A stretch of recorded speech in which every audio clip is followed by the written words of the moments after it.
CheusidawaTV na leo tupo Copenhagen. And guess what? For the first time tumepata female MC, yani FMC, na anajulikana kwa jina la Karen Mukupa. Karibu sana. Yeah. What's up, baby mambo, bongo, are you all good? Let me rap a little bit for you. Yo, I started rapping way back in the day when I was just a kid. It was all just playing, yo.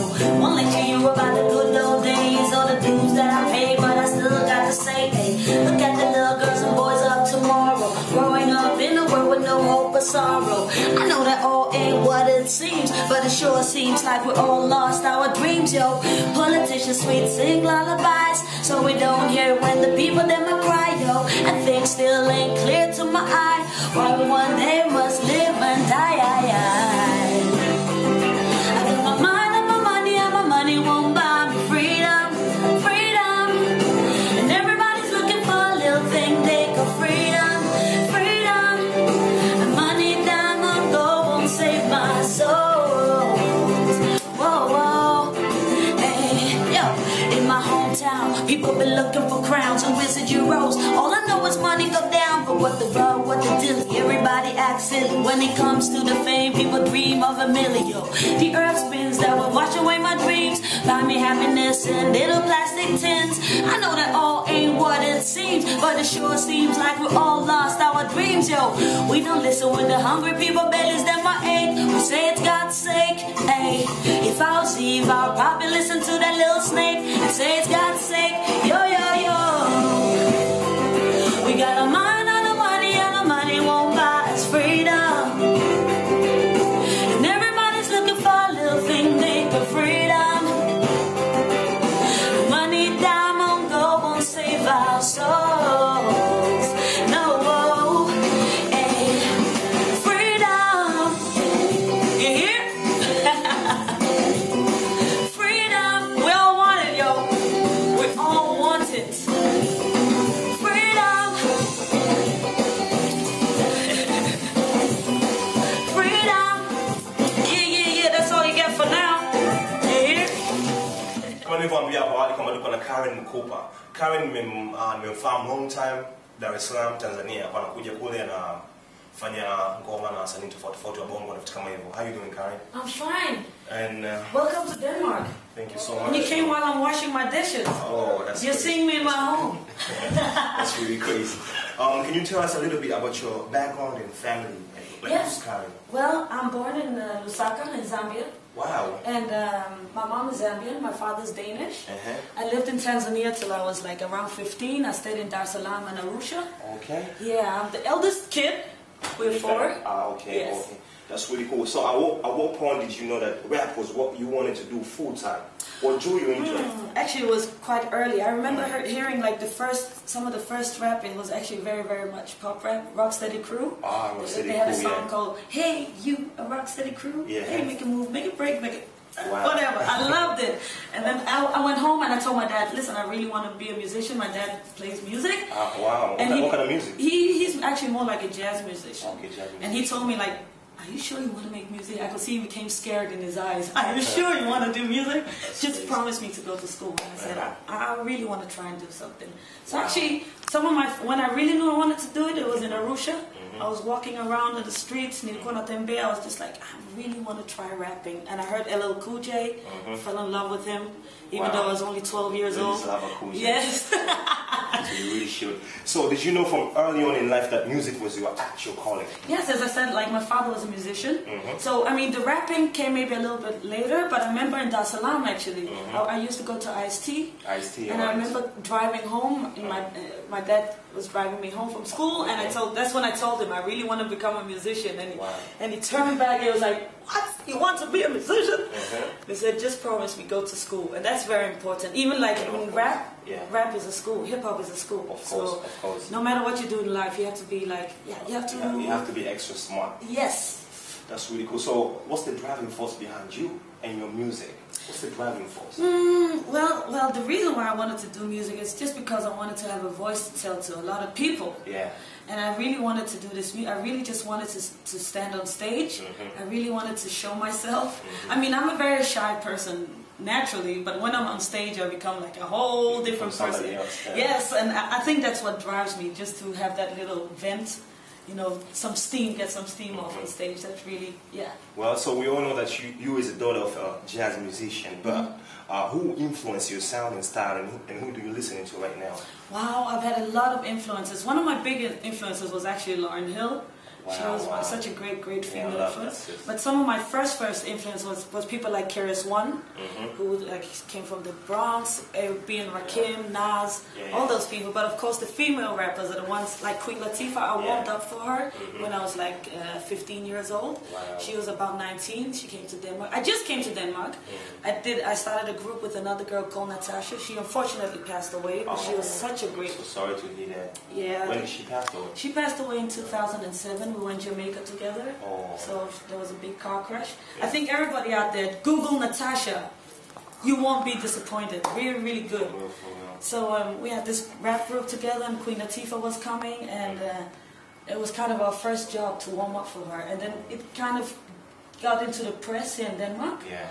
And people started calling us Nougat girls. You know Nougat? No, not a Nougat. What's that? Nougat is a chocolate. Ah, okay. So they called us the chocolate. I think we used to call it nugget, something like that. Is it nougat? I don't know. In Denmark we say nougat. You might say nugget in English, actually. Yeah. Ah, okay. So it's nougat. All right, now I know. All right, you stick around. Tuko na Karen Mukupa. She's a FMC. Kama ulivyomwona michano ya tali inakuja. Stay there, baada ya drop. Peace. Hi, my name is Vicky Boy. I'm a dancer just graduated from Flow Dance Academy in Copenhagen, and you're watching CheusidawaTV. Enjoy. Yeah. Ladies and gents, we're back. Tuko na Miss Mukupa na Copenhagen. Beach hapa ni beach ya Bishop Lamont. Bishop Lamont ni msanii wa West Coast. Mmoja kati ya wasanii ambao nilivyoenda States ni mtaanao na nilifanya nao ngoma ambazo zinakuja hivi karibuni. Au sio? Mimi sina mengi, mmoja Mukupa kwa sababu ni siku yake. Get him. All right. Let me try something. To all the men out there, treat your women right, you hear?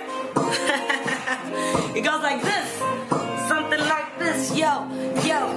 Stallion stalkers and bullshit talkers. Men in no corners, and I get raw cause too many sharks that wanna eat my coochie. Eat it like sushi, got me singing like Lucci. I know, turn on switches, try to rhyme it with the riches. Money is my business, I ain't one of them bitches. Miss K's on a mission, honey's got to listen. Show freak techniques when to step to my addition. I'm looking for the natural with Superman jeans. Hot by any means, and genitals be clean. Monsoon rains always wash away the stains when heart's broken. When it comes to love stains, you hear? You hear? That's all you get, yo. Peace. So, how did that go down? Any funny stories that stick up walking with him? Because he's a funny dude. He is a really funny dude. He is a funny dude. Well, I have a lot of stories. Maybe stories which shouldn't be on tape. I know he's got a lot of girlfriends, and one day I met a girl who thought I was something to do with him, and that's the funny story. She came and she almost hit me. Wow. She almost fought with me. Yeah, that's real gossip for you. But Juma, what happened? Were you that close? No, we were not close. I mean, we went to the studio and he told me, let me show you this club, and he wanted to show me Dar es Salaam. We were sitting there and suddenly some girl came with a bottle and she was like, I was like, who? What? Are you talking to me? So did you try to explain to his girl that you just a rapper? Oh yeah, he tried, but I don't think she believed him. I think he'd been in hot soup before. Oh, that's but I really respect Juma. I respect him no matter what. And even though that thing happened, I know, in the music business, if you're really good, there's a lot of admirers. Yeah, of course. Especially confused admirers. Especially confused admirers, yeah. And I just want to say, even though I say this about Juma, about his admiring, I understand because he's a very charming person, you know. Yeah. And the first time I met him, I knew he was a genius talent from the beginning. Yeah. Really, really good. So I just want to say And you know that he's married now? He is? Yeah. Actually, last time I was there, he introduced me to his kid. So maybe he got married even before that. No, we're just friends. There's nothing there. All right, let's get serious. Hip hop is, it's kind of in a weird slot right now. What do you think needs to happen to get it moving in a positive direction? Well, I think maybe they should go back to like what hip hop started to be in the beginning, like having positive lyrics. And these days, like when people rap, it's all about the bling, it's all about the girls, it's all about the money, it's all about the cars, da da da da da. It's very superficial. And I actually think for it to move on, it should go back to being, have lyrics with meaning, like to have lyrics which touch your heart more than just about the money and things. Okay, so what do you think of a rapper like Lil Wayne? I listen to Drake and people like that. You asked me before who I listen to right now. I listen a lot to Drake just to listen to his flow. I think there's a lot of interesting things coming from the new rappers, but I think they could have a responsibility towards the young people. I met a rapper in New York who said everybody's having the white T-shirt disease because they said, all the gangsters there, all the drug dealers, they always have like a wife beater on. They're all rocking white tees. Yes, and I don't mind people like Lil Wayne. They give me inspiration, but I think sometimes they could think about the responsibility towards the young people, like what they show and It's about being responsible. That's what you're saying. Yes, that's what I believe. Alright, that's crazy. Do you have any album out or something? Yes, actually I have 3 albums out. 3 albums out? Yes, can you name them? My first one is called Mukupa's Law. Mukupa's Law. Yes. So like, what are those laws? Well, my law was all about love and passion and having passion for music. Passion. Yeah, sometimes not laws of attractions or something, like The Secret? Like attractions? Of course, I always write about love. That's a very easy topic. So why? Is it because they're just easy topics, whatever that you can? I think it's because it's an easy topic, and also everybody can relate to relationships. So that's why. So my first album was called Mukupa's Law. The second one was called Second Base. My last one was called Dreamer, and I'm releasing one in January called Human. Human. Yeah. What's human and what's man? What's human? Can you describe? Well, on the album, I'm just trying to describe we're all human beings, no matter where we come from. Denmark has had kind of a racist policy the last couple of years, and I just want to emphasize we're all just human beings. Actually, this morning I was listening to Nas. There's this track he did with Damon Marley. It's called Passions. It's about it.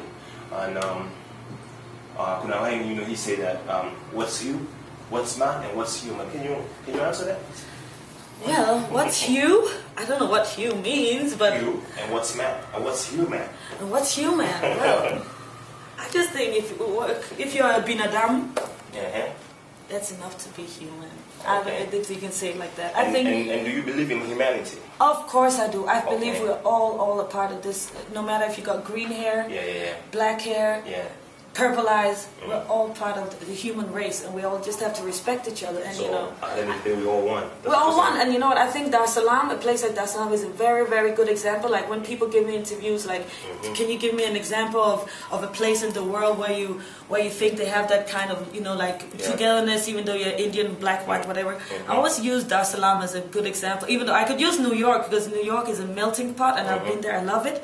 But I really think Dar es Salaam, if people, some of these racists from Denmark came there, maybe they could learn a little bit. Yeah, for real. From It's a small world. Tuko na Miss Mukupa ndani ya Copenhagen. CheusidawaTV is back. Sijui nisemeje, lakini hii ni Fidstyle Friday, au sio? Mizuka mingi inakuja. Stay there. Let me try this again. You hear? Yo, to the family, Mukupa came to keep it real. Everybody knows me, knows how I feel. Stop fronting, cause I know you're looking at me. Wanna grab me, but you slap me. Boy, you can't have me. So baby, please, get on your knees. I'm the girl that took out the boy MCs. And kid, you better learn to treat your woman for real, or I'ma let her know how it feels. You hear? Cheusidawa, this is the shiz busy. I don't want to say nothing bad.